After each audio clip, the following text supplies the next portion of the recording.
I'm coming home, baby. I'm coming home, baby.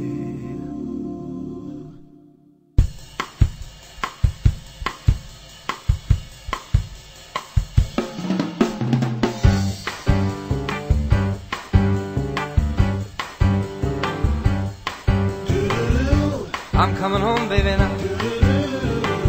I'm coming home now, right away. I'm coming home, baby, now. I'm sorry now I ever went away.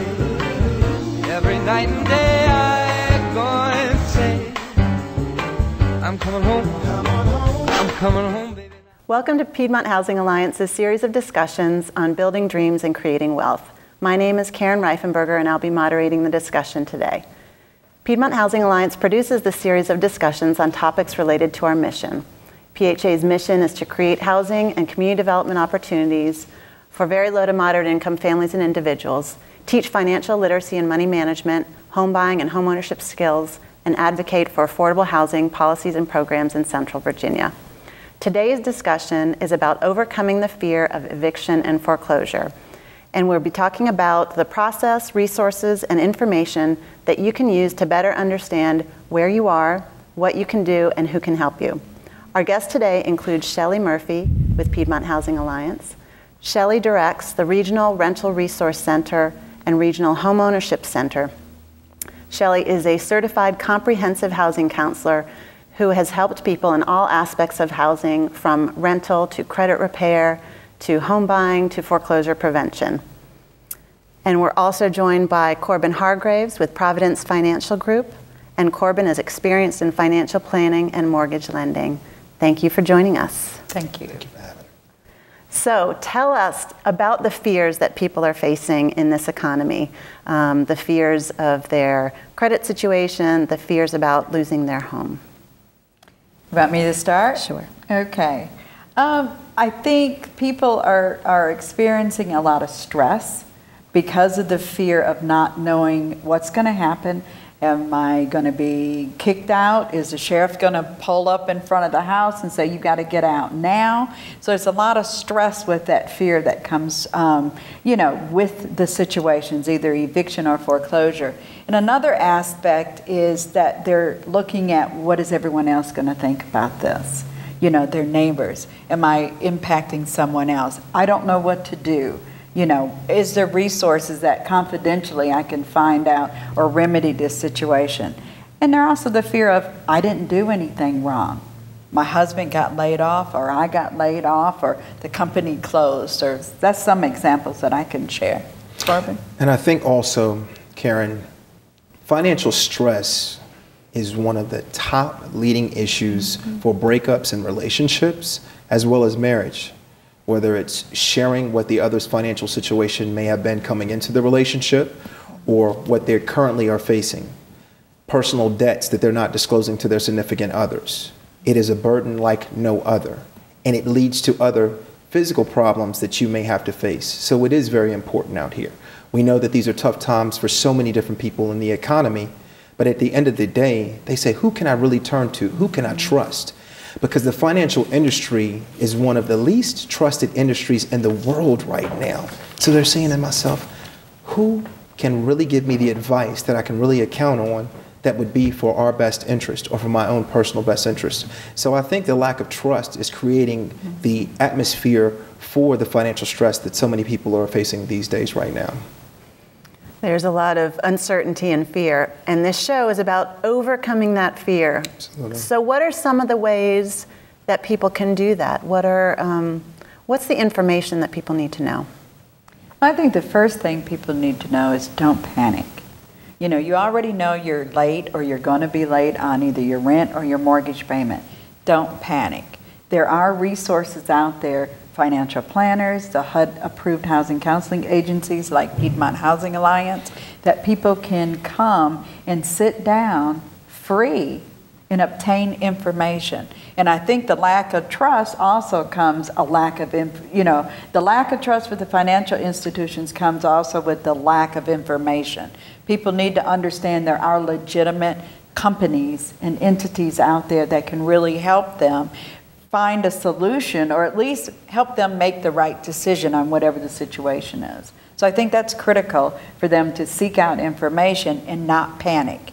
Especially, we have clients that come in that could be a month behind, or they're not even behind. And then we have clients that come in that are 6 months behind, and the foreclosure is looming over. And so I think it's critical that people react quicker and not wait till the last minute. We've had clients that have come in that the foreclosure date is on a Tuesday, and they're coming into our office on Thursday. And what happens is, and there's always that possibility that we can get that, postponed, the foreclosure sale postponed or even canceled, depending on the circumstances.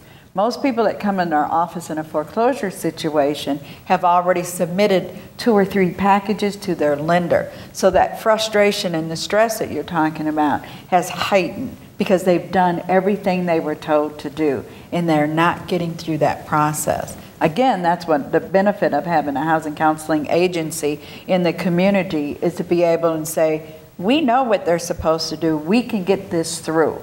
We have a portal that we upload documents right to the lender. So this, not receiving the fax and things like that, that's gone now. It's taken us about 3 years for the system nationwide to have what they call the Hope Loan Portal. So now there's lenders that have attached to that system, and it's automatic that goes up. And they've got 10 to 15 days. They have to give us a response. That's if not, great. we can call. And I want to talk some about that process, because I think that a lot of times having information about the process helps people calm down a little bit and recognize that they've got a little bit of time to get some help and deal with absolutely. it. But we are going to be giving out a lot of resource and contact information today, but the first thing I want to do is give out the information for Piedmont Housing Alliance. If someone is behind on their rent or mortgage or needs help with their financial situation, contact Piedmont Housing Alliance to get in touch with a housing counselor, and you can call them at 817-2436. One of the first things they're going to do when they get that phone call is they're going to be told they're going to have to complete an intake packet. And so actually they are calling to request a default foreclosure intake packet. We can mail it, we can fax it, they can pick it up. Email it? They can email it. Yes, we email it too. I thought I was saying the mail. But yes, any way we can get it to them, we can get it to them within minutes. They need to complete that packet, submit it back to our office. That gives the counselor about a week to 10 days to do setup. Contacting the lender, getting the authorization through and things like that, and setting the file up. Then they'll be contacted with a time, an appointment date. So again, I don't want people to panic. Now, if they've got a foreclosure actual sale date, then it's different. You're going to get that intake packet, but it's going to move a little faster and a little differently depending on the time frame that we have. But we want people to be able to come in to give us time to work that process and get their paperwork in. Because a lot of people, it is so much information that they need. Sometimes they have to request documents from somewhere else to get them and things like that. So again, the intake packet they can download from our website as well, which is PiedmontHousingAlliance.org. And if someone has an eviction date, they should also contact legal aid immediately. Yes. So if someone gets a late notice for their rent or for mortgage payments, what is it going to look like? Okay. I could do that. They're going to get a notice, actually, depending on their lease or their mortgage. The provision will say, if your mortgage or your rent is due on the 1st of the month, you have to understand that that contract you have means it's late on the 2nd. What you have is grace periods that are built into that. And Corbin can talk more about that on the mortgage side. But rental contracts or leases and mortgages have a grace period. They say, okay, your rent is due on or before, say the 1st or the 15th, whatever date it is. Then what they say is, and you have till the 10th or the 15th to pay, and if you pay after the 10th or the 15th through this grace period, we're going to assess you a late fee. What we try to do in our education classes and also in our one-on-one counseling is say, you don't use that grace period. Your rent is late or your mortgage payment is late if you don't pay on or before the due date. There is no exceptions. The grace period actually gets you in trouble because then you're relaxed on not paying your bill on time per the contract. And that could show up on your credit report later as far as being 30 days late if you got that fee assessed. So again, the late notice will come, you're late, you know, if you don't pay by such and such date, this is how much money you're going to have to bring to the table. At that point, if anyone is in that situation that they're not paying their bill, any bill, on or before the due date, you should contact someone and start getting some help. Because it might just be simply learning how to budget your money a little bit better. You know, just the basics, what's coming in, what's going out, when they're due, so you can schedule your payments based on how you receive your money.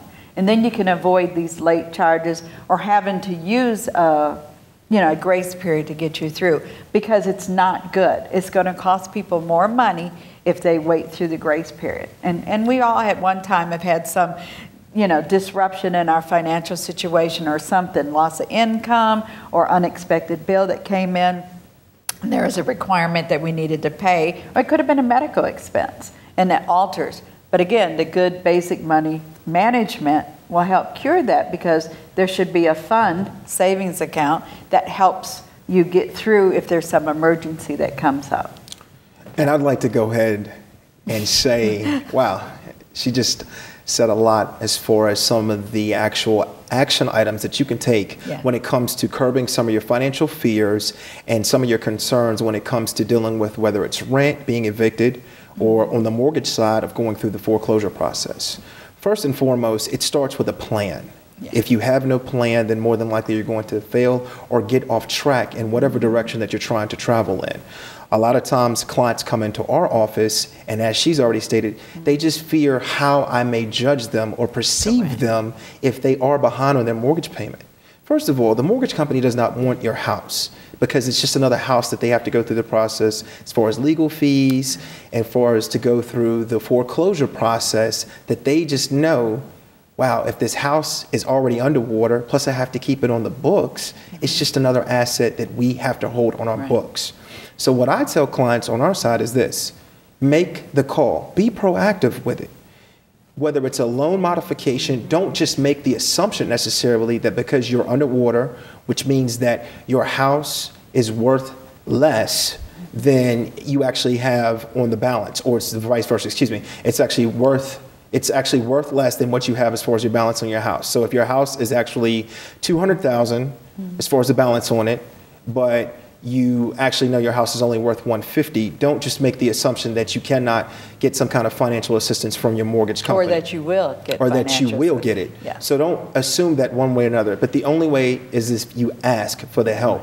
Because a lot of times they may put you on a modification, or there's other programs out there, such as right now what the president is talking about, which is making home affordable, which there's going to be some change and modification to that program going forward in the future. So as far as the mortgage is concerned, then you really need to say to yourself, this has got to be the bill you pay first. I believe, Shelley, we had a conversation a long time ago, whether you pay your lights, whether you pay your utilities or anything else, you need to pay your mortgage, because you have to have a place to stay. Correct. Same thing with your rent. This needs to be priority number one. So when you are making a plan or a budget for yourself, you say this has to be priority number one for yourself, and start to prioritize your finances. I tell clients or people that come to our classes all the time, got to pay the housing first. Now, when your neighbors, your friends, and your family have dinner, so you're not going to ever go hungry. You can always find a place to go. They don't need to know, because you might just have a week or so, you might have to, those utilities might go off, It's so much easier for us to work with people that are not homeless and not, trying to help them find services and things. So the proactiveness is key, and I hope the message gets out there that people will call first and ask questions and don't take assumptions, and don't listen to 1-800 we're going to save your house, or 1-800 we're going to do that. Those are scams, and I'm going to repeat it again. Those are scams. Anything that's not coming through a process that the mortgage company or the federal government has not approved, it's typically going to cost you money. And it's already laid out there that you do not have to pay for any foreclosure counseling. The federal government directed that out. We don't charge any fees to get people through that process of applying for a loan modification or any type of housing counseling situation. So we're letting people know you don't have to pay for that service. We might refer you to an attorney or to seek other type services because we could only get you so far, and depending on your situation, then you might have to obtain, you know, an attorney or someone to take you through, especially if you're looking at bankruptcy or something like that. And we're not attorneys, but we are trained extensively on getting people through that process. And I think a lot of times what happens, these financial institutions know that people in desperate times call for desperate measures. Absolutely. So what they'll do, they'll throw a little bait out there and try to get them knowing that their process is not legitimate. Yes. And this goes back to what you had initially asked. How can people curb their fear about these financial institutions and the trust of these advisors? There's so many things, whether it's the SEC, the Securities Exchange Commission, going on the national MLS, which I, as a licensed mortgage loan originator, now you can look up our background. We were in an industry where you could be a loan officer and have no experience nor have to pass with any credentials, any test, any type of testing whatsoever or education to do what is considered your number one asset here in America, which is securing financing for a home. And hang your shingle out and do business. And now all of a sudden what happens is the regulation over the mortgage industry has become so tight, even stellar borrowers with great assets, great income, great credit are being scrutinized and given an abundance of documents that in the past they necessarily wouldn't have had to provide. The regulations now are so tight, a lot of people are just scared to even go through the process. So what you have to ask yourself now, there are institutions, whether you go through the internet or make that phone call, to see if the financial institution that you're dealing with is a legitimate and verifiable company that is actually doing legitimate work or handling your finances as well too. And that's key also, because a lot of people, first-time home buyers, they're listening to the TV, you know, or a family member is sharing information of what their experience was. And a lot of people don't know, you know. And right now, as far as Piedmont Housing Alliance, we have the down payment dollars. So if there's a first-time home buyer seeking, you know, to purchase their first home, come by and find out, complete the intake packet, and find out if you're eligible for these dollars. We're considered, Charlottesville area, which includes Albemarle, Louisa, Fluvanna, Nelson, are considered a high-cost area. So we know people can't buy their first home without some type of a down payment assistance. So they need to seek out what programs are there, Absolutely. You know, and if they're able to buy that first, you know, their first home. Last year we helped 72 first-time home buyers get into their first home. Through counseling and financial education, assistance. and they might, some of them even receive financial assistance as in down payment and closing cost assistance. And the reason why that's so critical is because of the fact if you're going FHA, you need 3.5% as far as your down payment. Yes. If you're going conventional, typically it's going to require at least a down payment of 5%. And even the regulations with USDA financing, which is your traditional 100% financing, has changed. It now has monthly mortgage insurance, and there is a funding fee on the USDA loan. So it's very critical. And even on the reverse side, I know that Piedmont Housing Alliance was helping clients this year as far as with the emergency homeowners loan program as well too, which was the help that you all were doing as one of the certified counselors in the area. So there's resources out there, but people have to just seek. You have to seek for it. And they need to ask questions, you know, and they need to, and again, we can promote our company as well. You can promote your company. But the thing of it is, not everything that comes across, again, on the 1-800 telephone line is legit. Most of those infomercials are on after 11 o'clock at night. And people are stressed, they're scared, that fear is there. I'm either going to be evicted, I'm being foreclosed on. And that's why that marketing on the TV is targeted during those hours, because people that are stressed are not sleeping. They are awake. So anyone who's tempted to pick up that phone and call that 1-800 number or respond to something they got in the mail should contact Piedmont Housing Alliance. They should run it by. us, yes. Have you worked with someone who's paid money to one of these companies and hasn't seen any results? Absolutely. And Tell us about something like that. I could probably cite 10 or 15 cases. And what has happened is they went through this other agency and had to put money down, which was equivalent to their mortgage payment. And the promise that they had was that the foreclosure would be stopped and that they would get a loan modification. No loan modification is guaranteed with any lender at all. You have to go through this qualifying process, and you're talking about the qualifying ratios and things on getting a mortgage has changed. Obtaining a loan modification, we're looking at somewhat the same information, you know, how much debt's coming in and how much income, and weighing out. And there's parameters that it can't exceed such and such, you know, and things like that. So people need to know, again, if someone's asking you for money and they're guaranteeing that they're going to stop the foreclosure or they're going to get you a loan modification, think twice. Be smart. Start asking questions. They also can go to their local county housing office. If they don't come to PHA, you know, they're going to get them referred, but every county and the city of Charlottesville also has a housing office. And there's staff there that can get them started, and they can refer them through our agency as well. And again, it's asking questions. We've had people that had paid $3,000 and $4,000, if not more, to this company, and no results, and they have a foreclosure date. This is the one that came in on Thursday, and the sale date was on Tuesday. Or they paid the money, and then they've been calling for the last 3 or 4 months, and they haven't heard anything, and now the number's disconnected. So there's a routine there. There is a system online that the federal government set up, and it's called Loan Scam Alert. And you can file a complaint. So if people are in that situation where they've paid money and it has not been resolved, and they were guaranteed something, because we can't guarantee. We are extremely successful with our loan modifications, extremely successful with people bringing their mortgages current, or you know, they're dealing with a short sale, which would be having to sell the house for less than what the mortgage is. So we've been very successful helping people get through that process. And sometimes it's a 6, 7 months or a year-long process.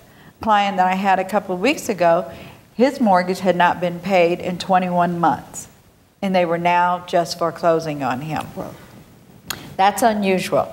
Typically 6 to 8 months, you know, they're on it. Because in the state of Virginia, they can foreclose within 30 to 45 days. And that's what I was going to ask, because I want people to call right away. Yes. So we like to give out a little fear that if you don't call and be proactive. I mean, I think we want to give a sense of urgency to call if you're having concerns or if you have a late notice, but also want to let people know that there is a process. You have to go through the process. And that there are resources to help people understand the process and help guide them through that. So for foreclosure, it can happen in as quickly as 30 to 45 days? They can actually, in the state of Virginia, can foreclose on a property in 30 days. But one of the biggest differentiating factors, which Shelley just pointed out, as far as being evicted and the foreclosure, it could drag on almost up to 2 years as far as with foreclosure. Yes, it depends on the lender and the paperwork. The lender, how fast they're processing, how many other foreclosures are going on at that time with that particular financial institution, versus you will very rarely ever hear of someone getting an eviction notice and staying in their property for 2 years. So it's completely different with that as far as the time frames are concerned. Does a foreclosure have to go through a court process? No. Not in Virginia? No. No. No, and that's the difference between a judicial and a non-judicial state. And there is a clause in your mortgages in Virginia, and is it due on sale, or I'm trying to think of the name of it, but that's the provision that says we don't have to go to the court and get the judge to award us to do this. We can go through this process. So there is a clause on every mortgage that's done here. Yeah. But with an eviction, a lot of people ask, can my landlord just change the locks on me? Can they just put my stuff out? Correct. And they can't. No, they cannot. No, they cannot. So with an eviction, it's important people understand there is a process. So if they get a letter, you're late in your rent, jump on that right away. Because I've also gotten calls from people who have an eviction, have a court date, and it's just a couple days away. And folks need to be asking for help before that. And if that's the case, we always refer people to legal aid because they have attorneys who can try to help people with that. When you're speaking about the rental leases and things like that, one of the things I want to encourage people is no matter what, if it's a foreclosure or if it's a rental, you can be evicted for non-payment. So number one, we've got an issue here. If you're in a financial situation, again, we're talking about, the lack of trust with the financial institutions, the stigma of being a failure, paying your bills late, having bad credit and things like that. Got to get over that. Absolutely. Seek the information and the help because there's so many remedies out there. It's not that we're going to write a check for anybody, but there's obviously something that needs to change so you're not constantly facing this situation. And a lot of times you don't make enough money. Well, maybe you can look at some alternatives and bringing more money into the house. Absolutely. Part-time job, babysitting. It could be things. This is roommate. A roommate could be coming in there, and you need to do a legitimate lease. And a lot of times, people that are on a lease, if the landlord doesn't make the repairs or there's some issue there, they don't want to pay their rent. You don't want to do that because if you end up in court, the first thing the judge is going to look at and say, you have a rental contract and you violated your contract. That's going to be focused on first because you signed a contract that you're going to pay the rent on such and such day. And there's a procedure you do if the repairs are not made. They have to follow that procedure. Call us, we'll get them to legal aid or go directly to legal aid. It's there. There's people there waiting for the phone calls to come in, that will help people so they can reduce that stress. Because the stress in people's life that we're seeing as far as mortgage or in evictions, this is now hitting their health. And it's not the typical, oh, I'm stressed out and I'm tired and I can't do this. No, people are having heart attacks, and you hear on the news where people actually are hurting themselves. So there's a lot of situations and things that are going on that we really can help nip in the bud. Absolutely. Just come and be more proactive because this house is your home. But, Absolutely. the goal is to keep you there.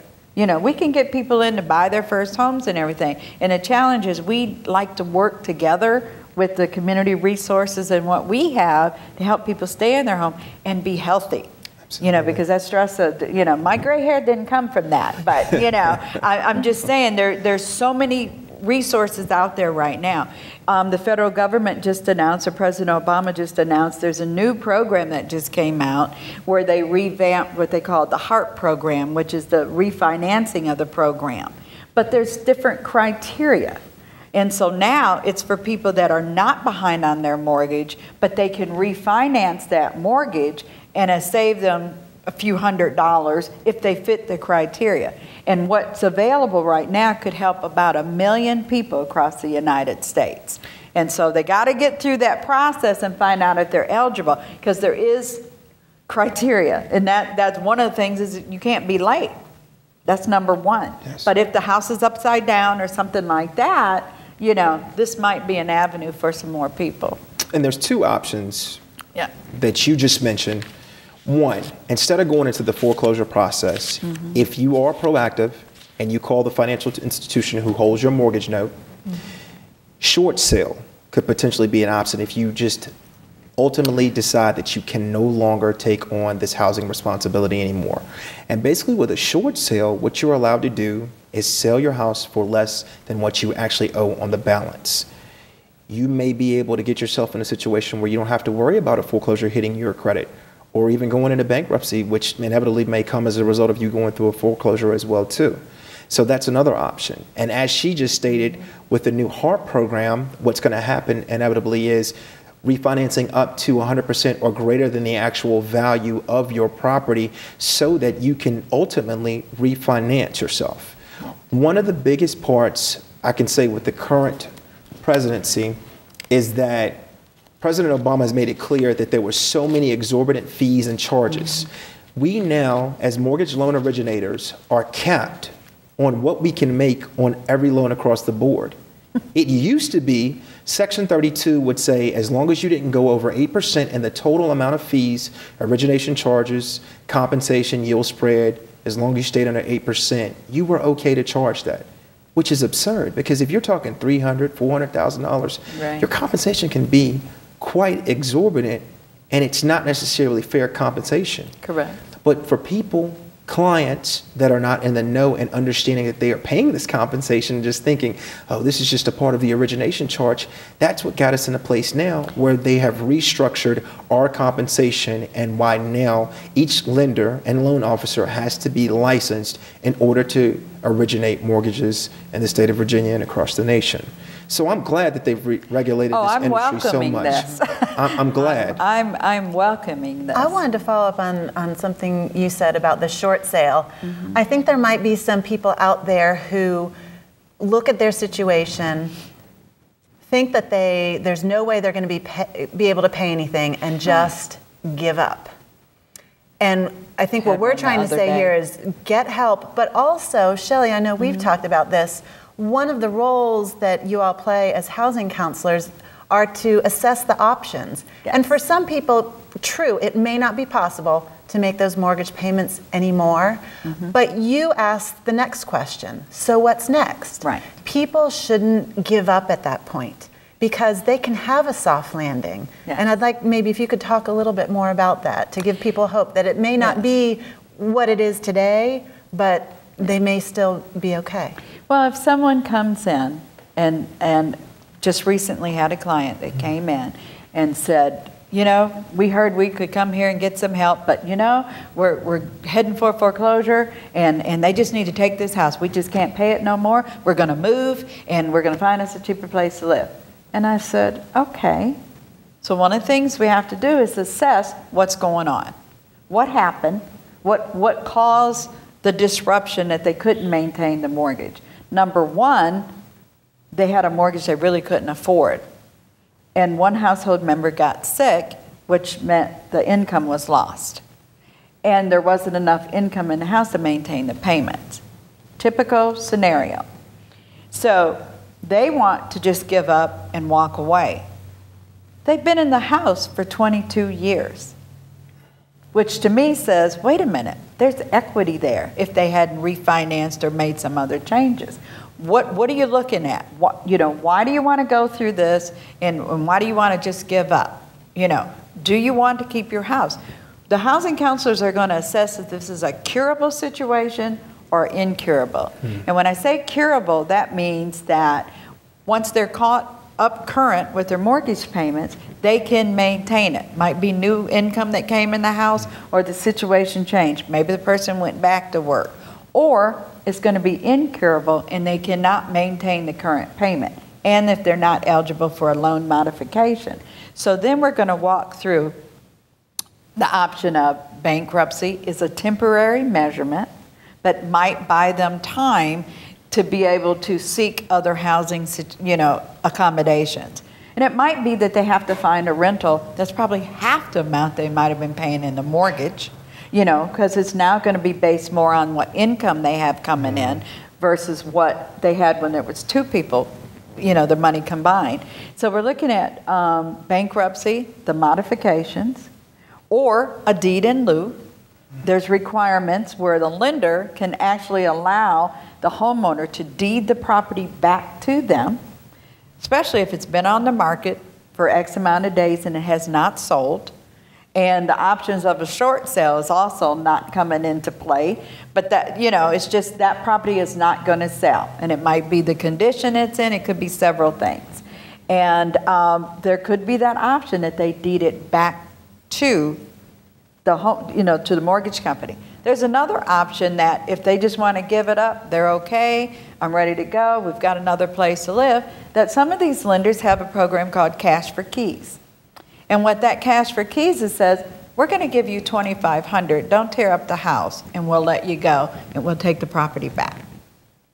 Which helps give moving money, because if there's a financial situation, people don't have money to move. The house forecloses, they might have 15 to 30 days to move out after the foreclosure. Everyone's situation is going to be different. Everyone's situation is going to be different based on the type of lender or the loan that they had or the process that they're going through. And also, why that cash for key is very critical, because if you have a foreclosure that pops up on your credit history, Yes. and you have to go rent something, when they pull that credit and do the verification, and they say, oh, Mr. Smith or Mrs. Smith, we see that you just recently been foreclosed on, then that money could possibly be what could give them temporary housing, because they may have to pay a double deposit or something else first and last when month it comes to them getting a rental situation. Excellent point. That could be very critical for them right there. So we're walking through deed in lieu, short sale, regular sale, depending on the timing, bankruptcy, and then we have the plan of action. So if this happens, here's the bullet list of things you have to do or can do, and we go down each of them to explore their options. What are you comfortable doing? Are you going to be okay? Have you already sought out a rental? Your mortgage payment was $1,800 a month, but right now, based on your financial situation, you can only pay about $1,100 a month. Have you been able to, seek out information like that? And of course, we give information on rental properties and places they can call. VHDA has a state of Virginia website for rentals that landlords can put on, and so we can show them how to access that website and things like that. And also, there's landlords that belong to, is it Blue Ridge? Yeah, there are two, I think, very helpful websites. Blue Ridge Apartment Council, and their website is brac.com. Yeah. And then the other is virginiahousingsearch.com. Yes. And both of these allow people to search by price range, area, number of bedrooms, and I think that's helpful for people. And another good option is to contact their local realtor. Absolutely. The local realtors, typically, most of them have property management offices, and they're out there with the buyers and sellers, the renters, and the foreclosures. So again, there are at CAR, Charlottesville Area Association of Realtors, there are realtors that are trained in foreclosure and helping people through that process. We work with quite a lot of them, like a partnership to help get the clients through there. And one of the messages that I'd like to share with the realtors now is call your clients if they bought a house in the last 3 years. Call them, find out if everything is okay, because they know there's resources out there to help them. So that's another avenue, is to check with them, because the realtors can help them on the market analysis, which has got to, be determined. What's the value of the house? Is it going to sell? I only have 90 days. Some lenders won't give any time, on the short sale. You might have 30 days, and that's it. And it's not a guarantee that they're going to get it. So again, the system is tough to get through, and I think people need to have the right information so they can make the right decision. So a short sale is not always the option, but it is being successful, for the people that it fits. And reverse mortgage is another option that people can seek out. And over at JABA, they have a HECM counselor over there. So we can help package up and get them over to the right counselor to get the mandatory counseling for reverse mortgage. That could be an option, but they need to have a lot of equity, and I want to say about 75 to 80% equity in the home in order to get through a reverse mortgage. But that could be another option if they're 62 or older. Yeah. So that's limited by age. It's very limited. Okay. It's limited by age and the property and how much equity is in there. Okay. But that is a solution that could stop it. And another message, Corbin mentioned bankruptcy. I just want it to be clear that bankruptcy is a temporary measurement. Absolutely. It is not anything. It can stop that date, but that lender is just sitting back waiting for the chance to go back in and finish the foreclosure.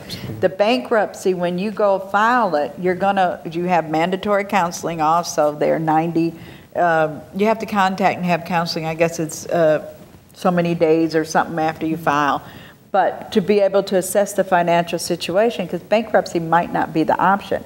If people have not changed their habits, if they have a lot of high debt, their spending habits and things like that, then they're going to go from one situation to another. So a lot of things that we promote on the education piece, Corbin does on his show, and we do it as well, is you need to assess your spending habits. Track your money for 30 days. And See how you're doing it. I want to spend the rest of the time talking about two things that whether someone thinks they might have trouble paying their rent or their mortgage in the future, or if they're in an immediate crisis, I think we need to get people to understand both some immediate resources that can help them, but also the longer term sort of life habits that will be with them for the rest of their lives.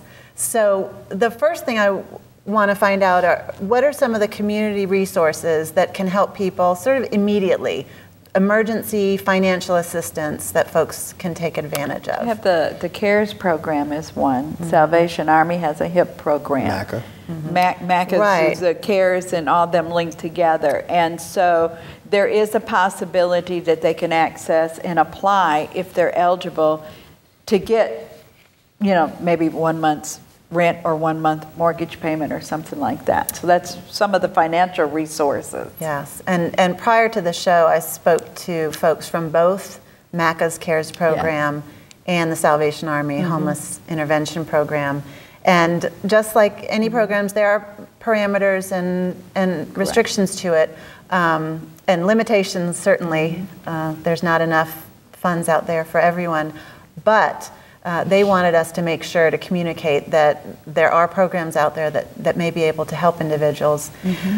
But oftentimes those are limited to once in a year. Yeah, or one time within 12 months you can access. And so while those are critical resources for people, I think folks need to understand there aren't any quick fixes. And once they've got, they feel like the ground is stabilizing, I think it's important to turn to the whole issue of getting the financial house in order, because whether they're going to be staying in that place or going somewhere that is more affordable to them, they have to understand what is affordable to me. Correct. So I want you both to address how someone goes about budgeting and matching that up. One of the favorite aspects of being an advisor is starting with a budget. Whether you use an electronic spreadsheet through Excel, whether you are a paper person, creating a budget becomes the foundation for you establishing what financial direction you're going to go in. One of the problems that I see with a lot of clients that actually create a budget, whether it's a rent versus buy scenario, is they may just include the principal and interest, the taxes, homeowners insurance, and then maybe some of the items. A full completed budget is actually all of your household expenses beyond what's just on your credit report, your personal debts, if you've got personal loans that are not reporting, everything that's coming in, your groceries, your gas, all of your expenditures throughout the household. Because this gives you a clear understanding of what you can afford versus what you cannot afford. And it's very critical because, as you just said, a lot of times there is no quick fix once you get into some type of financial instability.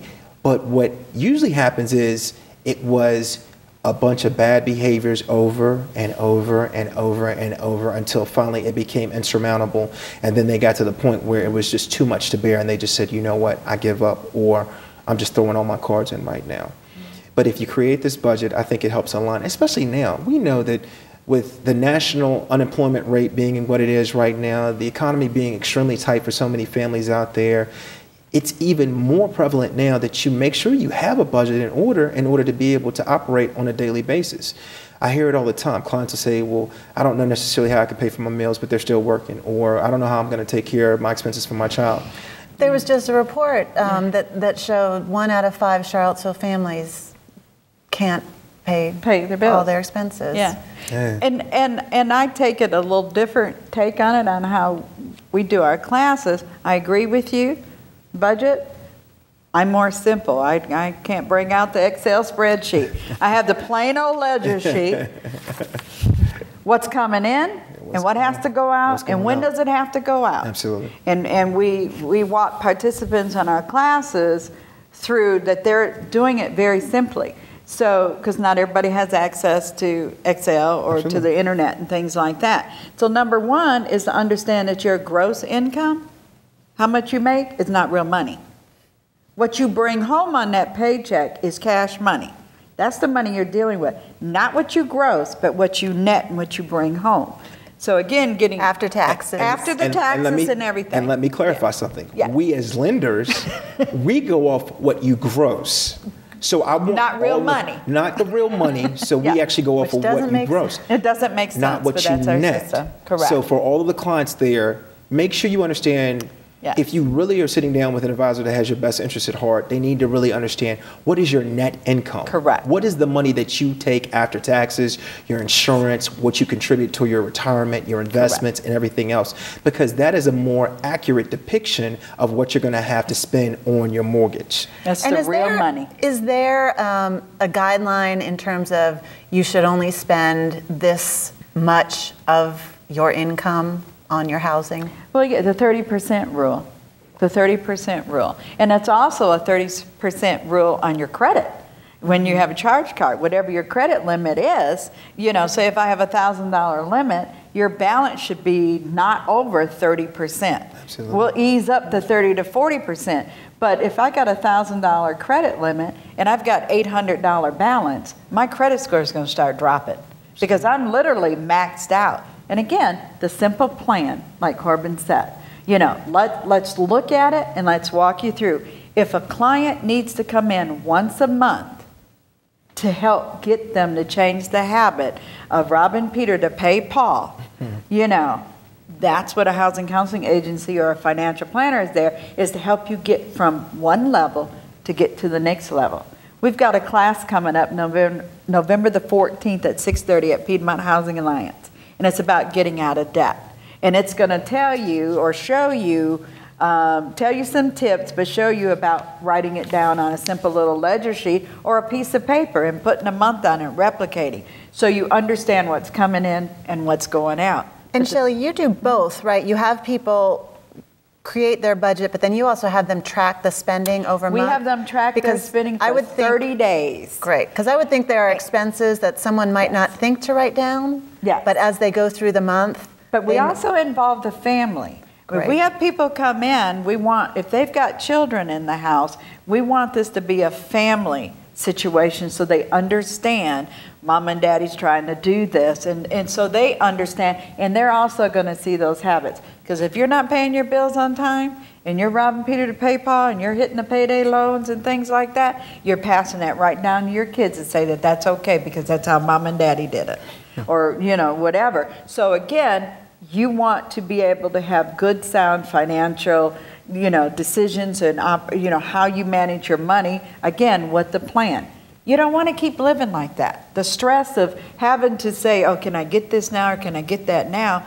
You can eliminate that with the simple plan budget.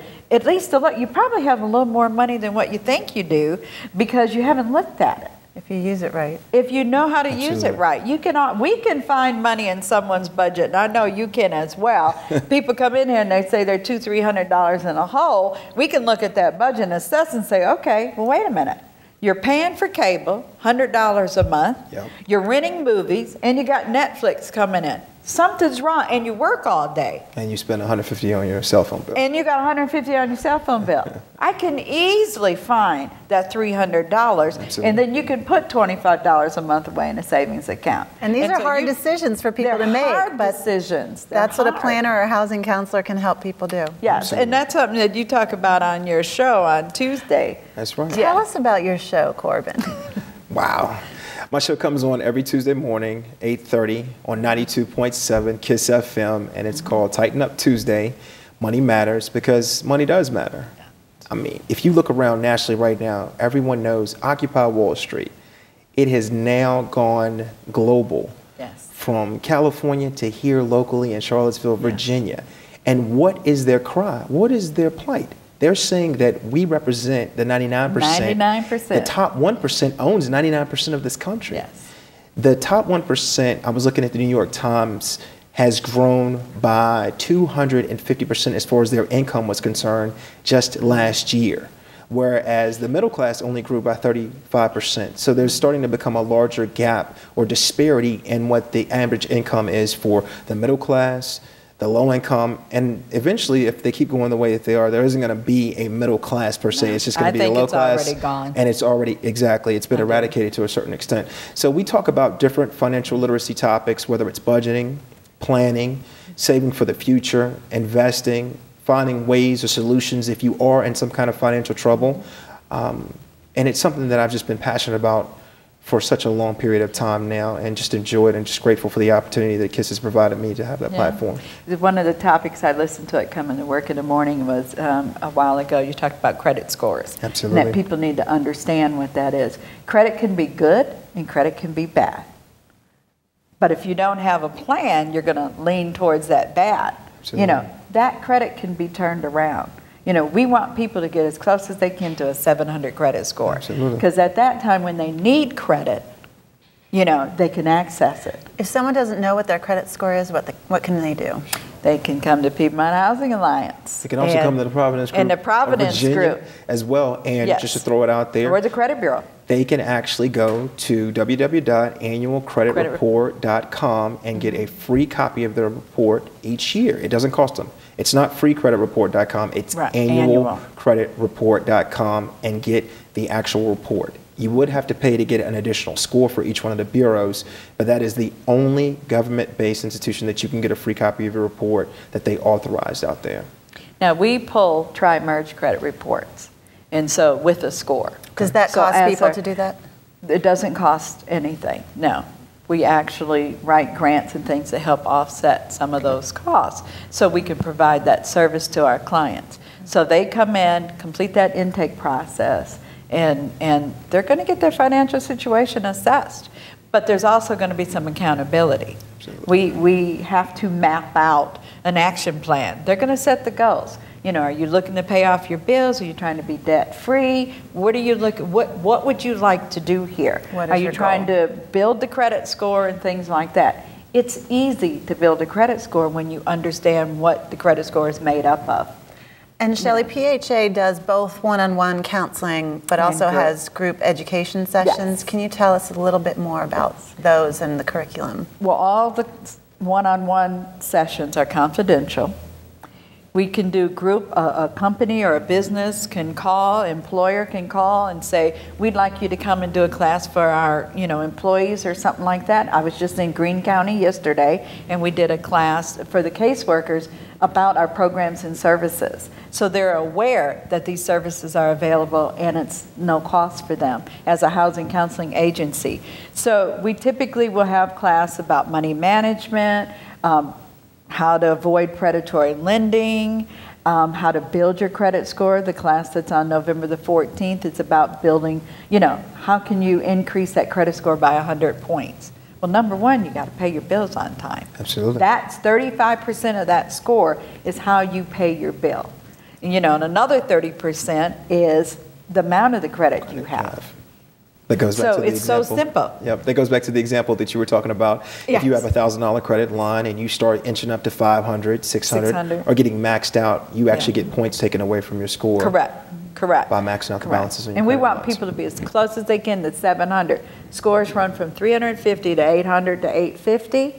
But if we can get clients from those 400 and 500, and we've done it very successfully, and I'm sure you have Absolutely. too, to help people either look for that American dream of buying a home or just being able to be financially secure that they can pay their bills every month and they got food on the table and do whatever else they can without some stress, you know, worrying about money, you know. And people don't have to do it alone. No, No, they don't. no. So it's about time to wrap up, and what I'd like to leave the viewers with is the number one tip from each of you in terms of how someone can overcome this fear to address their finances, avoid eviction or avoid foreclosure.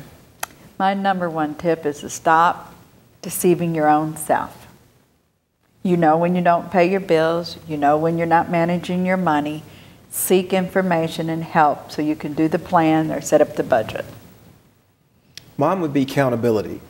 Having accountability for your own financial situation and household, because regardless of whatever you think that the government or any other institution is going to do for you, you need to have self-accountability for how you spend your money, what you do with your money, how you invest your money, how you save your money at the end of the day. Because at the end of the day, you're the only one that's going to be able to pay your bills, take care of your household. So it's accountability. So That's good. yeah. Thank you.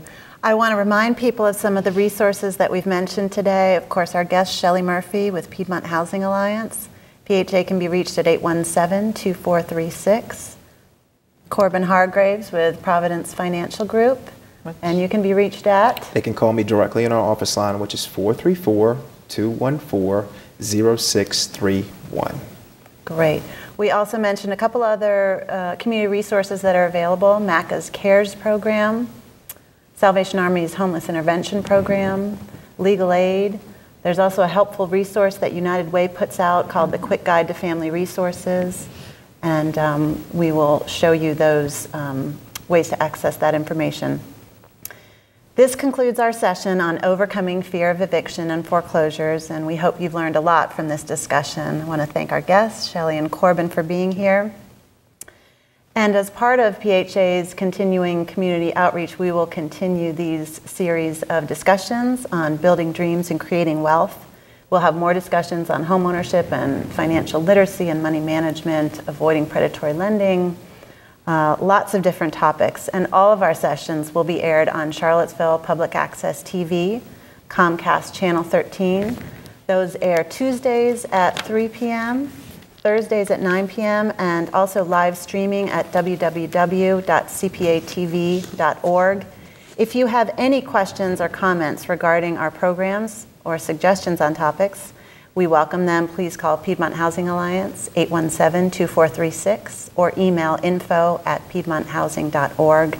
Thank you for joining us. I'm coming home now.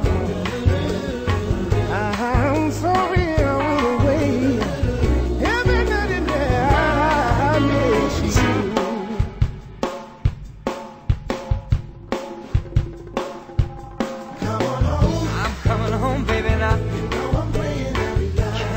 Back now, right. I'm pressing on, baby, now. I wanna feel you hold me tight. When I'm in your arms, I'll be high. I'm coming home. I'm coming home now, yeah, yeah, yeah. The road is long, baby, now. Let me hear you say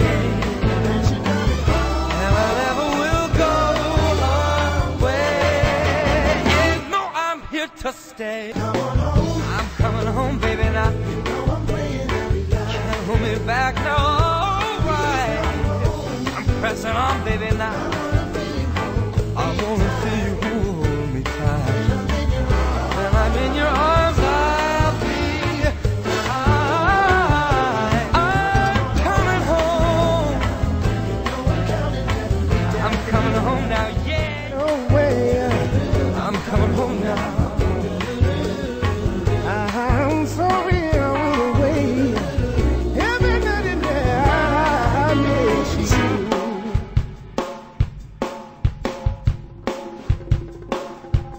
Come on home. I'm coming home, baby, now. Can't hold me back now, alright. I'm pressing on, baby, now.